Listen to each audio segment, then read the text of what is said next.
जय हिंद. सर्व चालकांना माहित आहे आपल्या रिक्षा चालकांवर जे संकट आलेलं आहे, जे एलपीजी ची कमतरता आहे, त्याविषयी वाहतूक संघटना संयुक्त महासंघाने सातत्याने पाठपुरावा केला आणि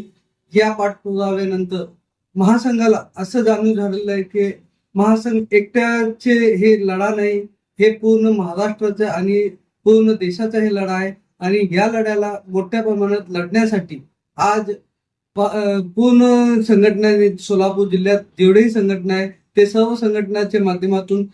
ऑटो रिक्षा चालक कृती समिती याची स्थापना करण्यात आली आणि याच कृती समितीच्या माध्यमातून आपण बघितले असेल की जेव्हा 50 रुपये जुर्मी दंडाचा विषय आला होता तेव्हा ही कृती समितीच्या माध्यमातून आपण यश मिळवला होता आणि 50 रुपये जुर्मी दंड माफ करून घेतला होता. आज पुन्हा एकदा कृती समितीच्या माध्यमातून सोलापूर जिल्ह्यातील जेवढेही संघटना आहे, जेवढेही चालक आहे आणि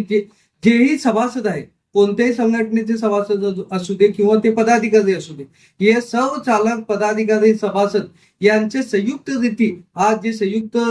कृती समितीची स्थापना केलेली आहे त्या कृती समितीचे निर्णयानुसार उद्या दिनांक 30 मार्च 2026 सायंकाळी ठीक 5 वाजता दत्तनगर लालगोटा ऑफिस येथे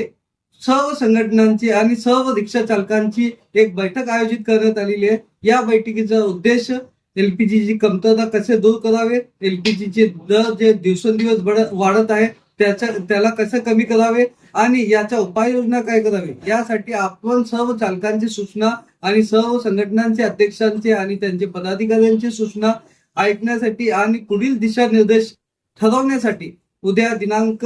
30 मार्च 2026 ठीक 5 वाजता